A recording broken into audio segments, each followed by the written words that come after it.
Welcome to week 2 of Shifting Gears. Today's discussion focuses on the differences between high school and college and how to make the transition easier.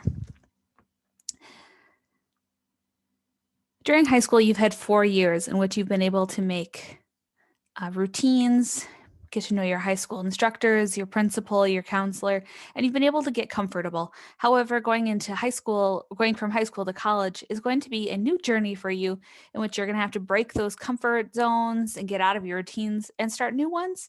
And it's going to all be different. So, this session is going to focus on those differences and tips on how to make um, the transition as easy as possible. One of the biggest things that students say is different in terms of their college career versus their high school career is their schedule. You're used to being in school for 5 days a week for 7 hours a day.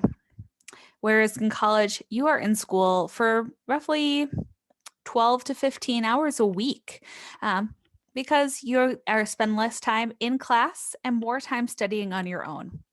Your schedule will likely have someplace between 12 to 15 credit hours if you are a full time student. Credit hours are considered the number of hours you are in class during an average week. And each of your majors will have a certain number of credit hours that you are required to take to graduate. Your schedule may have certain classes that are face to face or regular classes. Now may have online classes. They may also have hybrid classes. Hybrid classes are those that have both face to face instruction as well as an online component. Attendance is a big difference. There's a big difference in the attendance requirements in college versus high school. In high school, you were required to be in class at all times because that was a state requirement. In college, your instructors may not care. Other instructors may care. It may be a difference between one class to the next.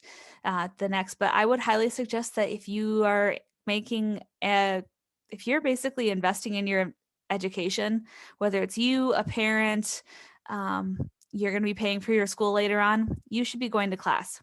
You have no idea which instructions you have no idea which instructors are actually taking attendance. Some will make a show of it, some will do it quietly, some won't do it at all. But it's really important for you to be there because you're going to get the most out of what you're learning in class. If you are not there, you're just not gaining that information. In high school, you were just provided a majority of the classes that you were required to take. There was a few classes you got to choose. Maybe you got to say, I want to take band or choir or gym class, more than the required amount of times that you needed to take it. But in college, you get to choose your courses. Uh, so there are certain classes that you'll be required to take based on your major. Your major is your area of focused study, the area that you want to study. You will graduate with a title based on that major. Some students will have a minor, which is a secondary area of study. However, all students will have an area with general education courses. These are usually things like English, a general math course, often include things like psychology and or sociology. They are courses that every student, regardless of their major, are required to take. Every college also has kind of a shorthand system that helps them keep track of their courses. And what those are considered their call letters and their call numbers. Call letters would basically, they'll use these on your schedules and in their computer systems. And this will basically take a department such as biology and bring them down to 3 letters. So biology usually goes down to BIO, English, ENG, sociology, SOC. And then they bring them down to numbers. And those numbers signify the level of difficulty. So usually the first number would kind of signify which year is most likely to take that course. If it's it's a 100 or a 1000 level course, that's a lower level difficulty course. It's a really good class to take when you're a first year student. However, if it's a 400 level or 4000 level course, it's most likely more difficult and should be taken by an upperclassman, likely a fourth-year student. You do get the opportunity to take electives when you were in college. Electives are courses that are courses you get to take on your own, courses you want to take. Some of these you may be required to take a certain number of credit hours in electives to graduate.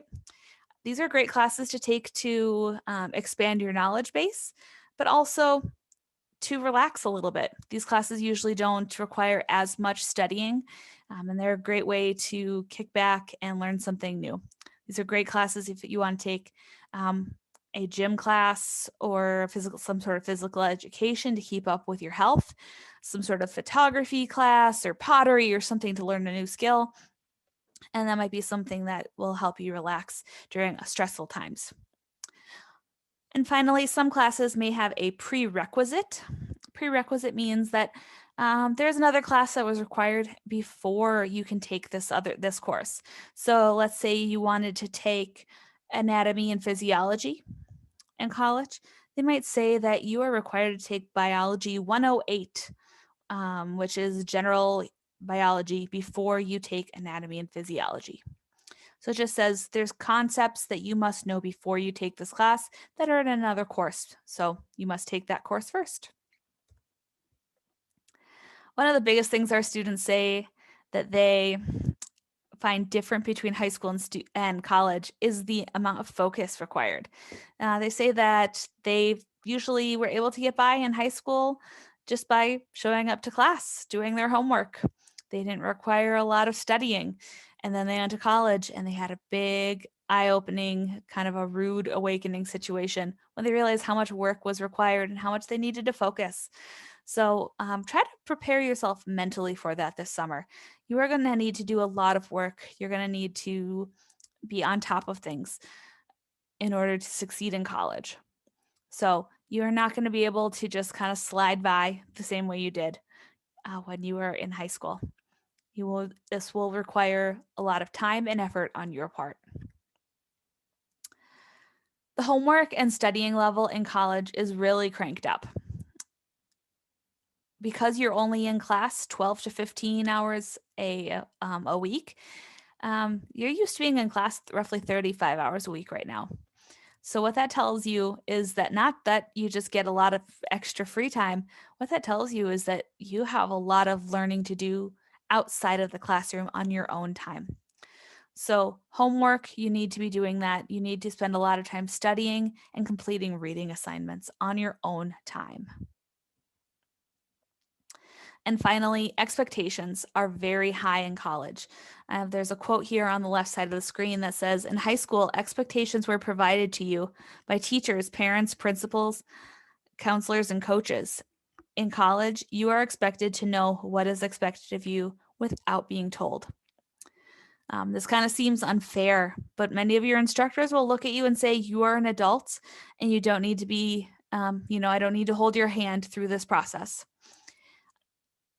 It's not that they're not willing to help you. It's not that they're going to say, I'm not going to answer your questions, but they are not necessarily going to spend their precious class time explaining things or reminding you about assignments. You need to make sure you are taking the initiative, keeping up on when things are due, looking at your syllabus, etc. Students who don't keep up with exceptions are often may find themselves in probation. Probation is a time that a university may put you in that says you are not keeping up with you're not keeping up with the academic course load that the average student is able to complete. You will often have to sign a contract. And the university will probably provide you resources that you can utilize and highly suggest you utilize those to get your grades back up. Probation is not the end of the world. In fact, I've found a lot of students say that it's a good eye-opening situation for them to remind them that, yes, college is an investment. They are putting money forth and they want to do well. There are students who, they go on probation and it does not help them. But it's all about the amount of effort you put forth. So yes, there are expectations put forth for you, but you also need to put expectations for yourself ahead. Next, we're going to talk about what are some tips to help you make the transition from high school senior to first year student a little bit easier. First one is setting goals. Trio Talent Search has been telling you since 6th grade to set SMART goals. SMART means specific, measurable, attainable, reachable, and time based. Okay. So potential goals that you can make, a long-term goal would be like, hey, I'm going to graduate on time with my bachelor's degree. That's in 4 years with a 3.0 GPA. And I'm going to have completed internship. Some great short-term goals would be turn in all assignments in one time, turn them all in on time. Trust me, a great way to lose points and lower your grades is to not turn in your assignments or to turn them in late. So if you want to just make sure that you're getting your basic grades in, turn in all of your assignments. Another great goal is attend all of your classes. As I mentioned, somebody's paying for your education. It's likely you, whether you're doing it now or for the next 10 years, paying off some loans. So just make sure that you are attending your classes and getting the most out of your education. And then extracurriculars, college, there's a lot of great opportunities in college, and not all of them are specifically in the classroom. So just make the best out of them. So an extracurricular goal will be to obtain and hold a leadership position for 1 academic year in a club or organization before graduation. Those are great things to put on your resume and could be the thing that tipped the scales for a job. Okay, get a planner. This is a tip that if you've ever talked to me, you know I love a planner, and I will tell you this over and over. It doesn't have to be a paper planner, though. I will tell you there are some great apps if you want to use Google Calendars or any of the great up-and-coming apps that keep you organized. That's great. If you want a paper calendar and you don't have one, just let Trio know and we will make sure we get you one for this upcoming academic year because we want you to start off on the right foot in college. Having a planner keeps you organized. So after you get your syllabus on the first day, my suggestion is to go ahead and write down all of your due dates in your planner. Write down when every assignment is due, when every test or quiz or major day in the university is, so that you never are caught off guard, where all of a sudden you look and say, oh my gosh, I had no idea that I had a writing assignment coming up, and now I have to write 20 pages in the next 3 days, right? You never want that to happen. So having a planner will keep you organized and prevent that from happening. The next tip is to know your resources. Colleges want you to succeed, so they have put in tons of resources all over campus to make sure that you succeed. And then it's just up to you of whether or not you utilize them. We are going to talk more about resources in a future video, but my tip to you is to learn about your resources during orientation, because that's going to be the best time, the time that they are really telling you where they are. And then also learn from upperclassmen. Your RA is going to be a great option for you. Ask them, where are the campus resources? What are the best places on campus? Other people to ask would be your advisor as well. Learning centers, tutoring centers are a great place if you need assistance with any of your homework, writing centers, etc. Counseling and mental health services are imperative during your college years.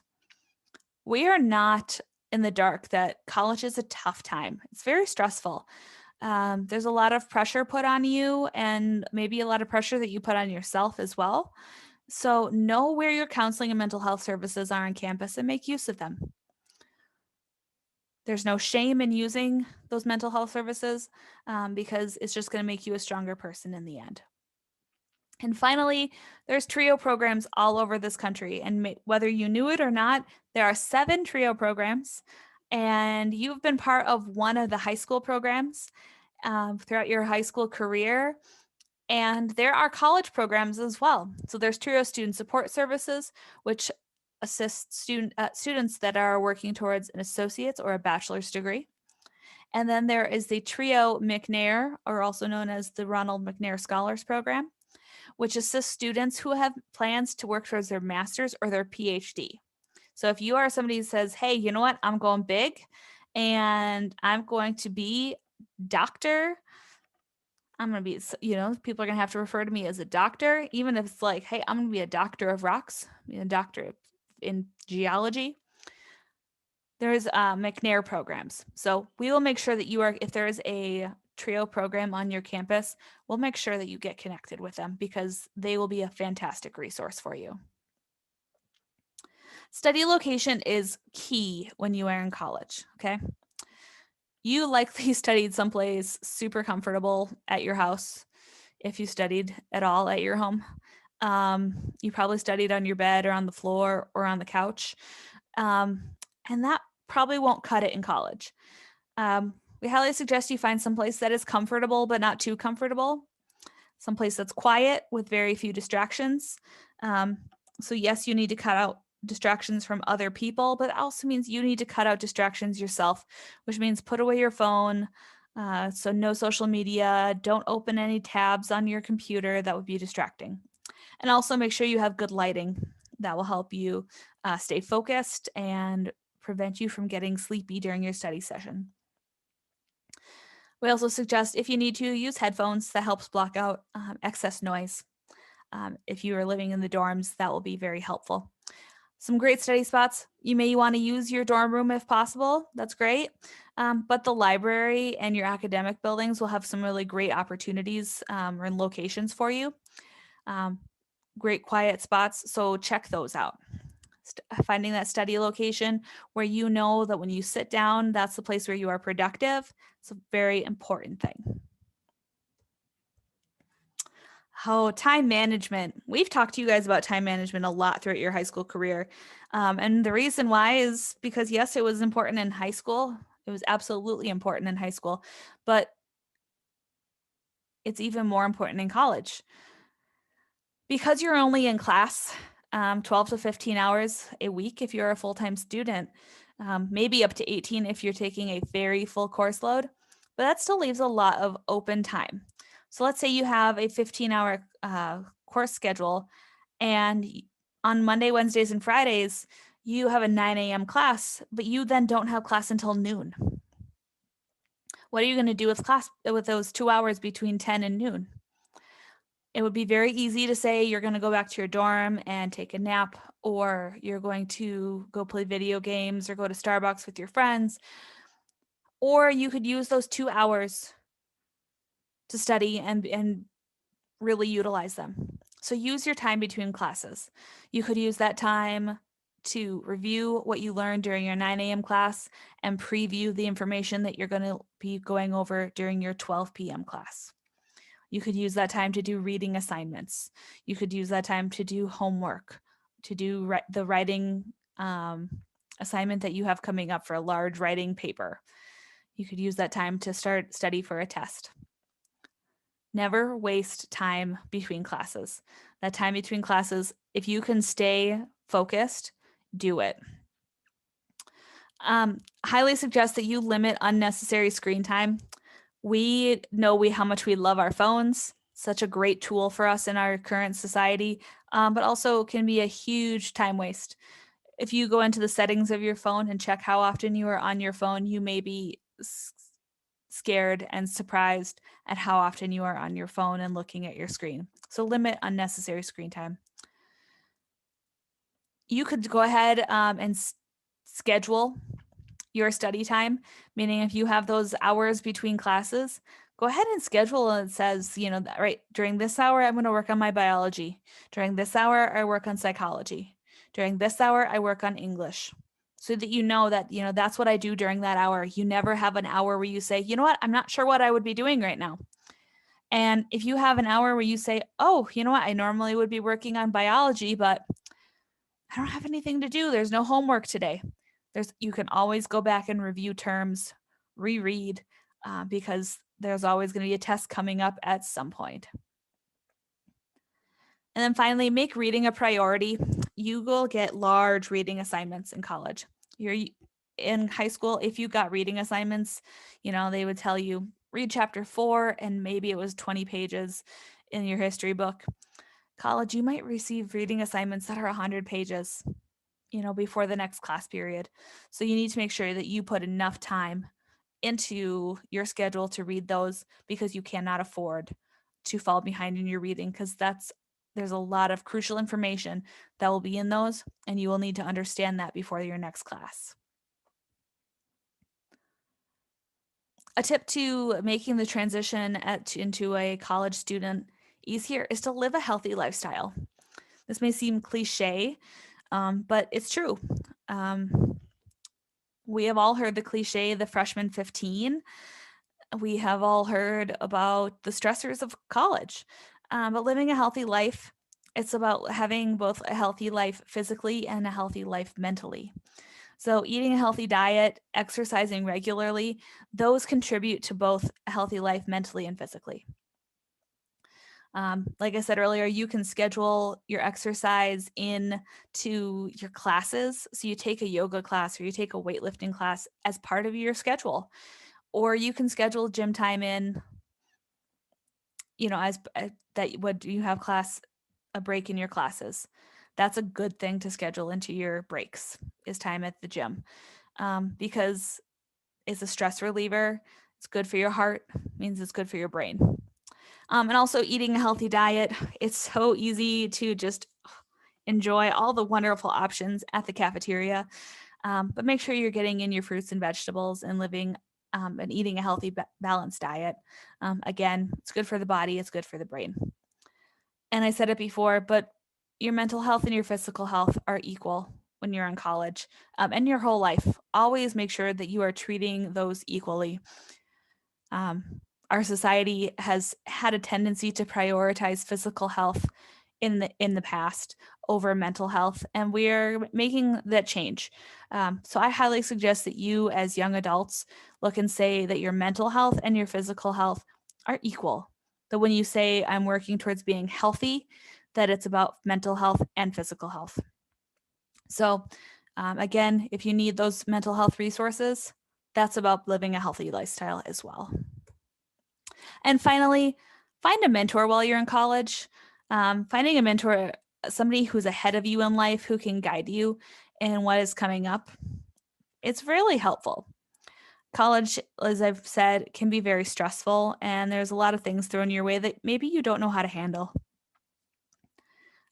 As many of you being first generation students, maybe it'd be good for you to find somebody who's a first generation, a successful first generation student, somebody who's graduated. Maybe you want to find somebody who's in the field that you plan to be in, so that they can guide you in that, as you walk through that path. This is not something that I would say you need to do right off the bat when you get to college, but I would say throughout your first semester, be looking for somebody, whether it be an upperclassman or an instructor, or finding somebody who works in the field that you're most interested in. Start thinking about it so that you can ask them, and be very direct. Be very direct in saying, I'm looking for somebody to mentor me throughout my throughout my college experience, because a mentor is a key person to have in your life. They provide advice and motivation. They can provide networking and training, goal setting, support, coaching, direction, and guidance. They're a great person to have in your life. And when you're in an environment such as college or any sort of new environment that could be stressful and throwing new challenges at you, it's important to have as many people in your corner as possible. So you'll have your advisor. You could have a mentor. Hopefully you have your parents who are cheering you on your education goals. You will always have us at TRIO Pre-College Programs. Our email addresses, our phone numbers, they don't change just because you graduated. You can always come back to us and ask us for help. But having that mentor in your corner would be a great option.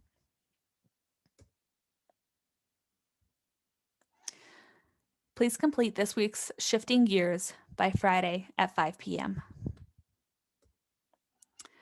Shifting Gears from High School to College is brought to you by TRIO Pre-College Programs, which includes TRIO Talent Search and TRIO Upward Bound. For more resources, please visit qnatrio.org.